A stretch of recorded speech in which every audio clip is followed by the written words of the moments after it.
several clergy in Russia. Was the Pope appealing for peace, or was he praying for peace? And the same applies to the Kaliningrad. Yeah, that's a good question. So what do you have to say about that, guys?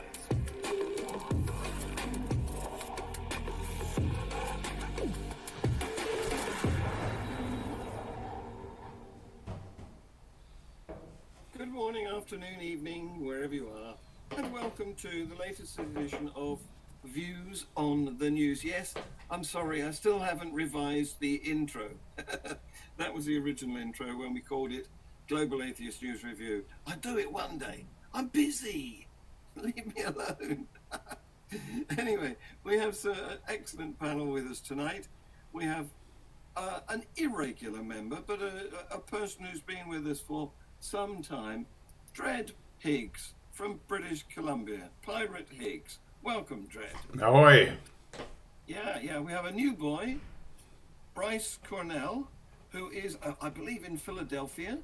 I am right now, so I apologize about the Yeah. shoddy Wi-Fi connection if I go in and out. You're all loud and clear at the moment. Thank you. Welcome. Thank you. We have a regular, Dr. Yo. Ty Wells from Tennessee. Welcome, Ty. Yo, it's And- fun days. Love it. And we have John Peters from Oregon. Welcome, John. Hello. Hey, John. So, Hey, John. here we go. When I can find my script, and we'll go. Here we go. Yeah. So, the news this week has been a mixture. We have this interesting story from the Vatican, where there is a case going on. Italian investigators are looking into a charity linked to Cardinal Becciu. I think I'm saying it right. Back in 2014, he purchased and later sold a London real estate property. And the result of that was the Vatican lost millions of euros. So there's now a trial over it. And at a session of the Vatican's corruption trial on Thursday, March the 9th, a couple of days ago, the Vatican's chief prosecutor, Alessandro Didi, presented the court with an extraordinary exchange of letters between Pope Francis and this Cardinal Angelo Becciu, who's one of the trial's 10 defendants, in which the Cardinal pleaded with the Pontiff to back his version of events and drop the charges of financial malfeasance against him. Apparently, there's a telephone recording that was made without the Pope's knowledge or consent, and in a letter dated July 24th, 2021, Becciu thanked the Pope for his telephone call and once again asked the Pope to confirm his authorization. He's trying to pass the buck. He wants to say it was the Pope who done it, not me. Right. He ends up with a threat. He said, "I should cite you, Pope, as a witness in the trial, but I would not allow myself to do so." That's a veiled threat, isn't it? What do you think of that, guys? Well, it just goes to show it never stops, right? They can't help themselves but indulge in their corruptions and it's ridiculous. It's not a problem because they can always pray for forgiveness. I don't see what your issue with this dread is. Yeah. Well, I mean, it's like It's amazing. it's like when the Pope came over to Canada to apologize, or when the natives went over there to hear the Pope's apology. He doesn't care. I mean, he's just doing it for face, and deep down, the church is the church, and they'll just do whatever the hell they please, right? Don't you love the buck pass? It makes me wonder, Go do ahead. these people actually believe what it is that they're preaching? I mean, is it just for show? Is it just for the Catholics to keep giving them money? Or do they actually believe that, lying is a sin, that corruption, stealing is a sin? Like, they don't seem to be acting like it, Woo, Yeah. that's very suspicious, Bryce. Anyone else want to come in on that? No? Okay, right. I'll move on to the next item then. A Year 10 student at Kettlethorpe High School in Wakefield, Yorkshire, brought a slightly damaged Quran that he'd borrowed from the school back to school. And he brought it back, reportedly, I think it was borrowed from the school, but he brought it into the school, reportedly as part of a dare. The cover of the Islamic text was slightly torn, and some pages were marked. The boy's mother said he's 14 and has high-functioning autism, but since then he's received death threats for bringing in this holy book in such a poor condition. Now, the death threats have been deemed by the education minister of the Okay, UK. I was worried. I thought the death threats came from the librarian for coming in late. No, the death threats come from another child at the school, and another 14-year-old, and our education minister, the UK's education minister, says this is totally unacceptable. I have deep concern, she says, and 4 students have been suspended. Now, what do you think about that? Was one of them the person who issued the death threats? I hope so. we have no more detail, I'm Yeah, afraid. me too. Well, it'd be interesting to get what the parents' take on I that think was, that something. Yeah. right? Bryce, You know, the go parent ahead. of the kid who issued a death threat is like, you know, if they're behind it, you know, then well, they're as culpable certainly for teaching the child to behave in that manner, right? Yeah. Yeah, I was going to say the same thing. Yeah. That to me calls for, in this country, we have parent-teacher conferences or whatever. Like that would necessitate a 3-way conversation between the staff, the parents, and the student to figure out where this comes from. Because Yeah. that kid might potentially be a real threat. Yeah, absolutely. And Nobody seems to be very surprised, I noticed. I think the bigger issue is what do we do with Islam's attitude towards the Quran, that it's holy, that you can't criticize it, you can't make fun of it, you can't draw anything with Muhammad. You know, all these blasphemy laws, which are killing people around the world. You know, other than letting Islam catch up to Christianity, since it's 600 years behind, you know, how many people have to die in generations before they finally figure out that this is not a good way to conduct a society. And I don't have any answers. I don't know how you go about fertilizing the moderate Muslims out there that can start pushing back against the fundamentalists. But it's a terrible problem, from throwing gays out windows to you know, going after apostates with death penalties if you don't believe, let alone marking or doing anything that looks like you're desecrating the Quran. And I know it's been used in Pakistan, Afghanistan, and other countries for neighbors to go after their other neighbors who they don't like. They'll just have to say is that, oh, I heard this person say something bad, or they stepped on a Quran behind their house. I saw that, and let's go kill them. And I don't know. I don't have any answers. Does anybody else know how to stop this craziness? Yeah. It's the same old witch hunt stuff, isn't it? Yeah. Just wanted to bring up a couple of things. One, death threats are not protected speech in our country. And like, there's always the argument of freedom of speech. True, but there's the limitations that come with that. Yeah. And that also applies to intended threats of harm against people. And so when someone is freely saying, hey, there's a death threat, and the response is, oh, it's okay because it's cultural or it means a lot to them, it's like, no, there's no excuse to make that kind of a statement to a person with intended harm. That should be one of the things that should be fundamentally and resolutely condemned, I guess. It's disproportionate, isn't it? Hurting a book on the one hand and killing a human on the other. And what puzzles me is they're treating the book as if it's a precious icon.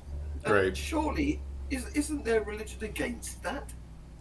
It has to take them somewhere, right? Like when you're pressing the book, when you're making a label into the book, like if there's a machine that's being like chung kong chung kong, is it like slowing down because it's the Quran? It's like guys, you're giving me a hard Yeah. job here. It's just aluminum foil. Yeah, you don't want to cause trauma to the Quran.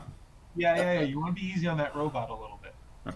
I can't speak for Muslims, but I imagine they see it in the same way that Catholics view the eating of the bread, literally the transfiguration becoming the body of Christ and the wine becoming the blood of Christ. So for them, it may be a situation where once the words are on paper, it's literally the word of God.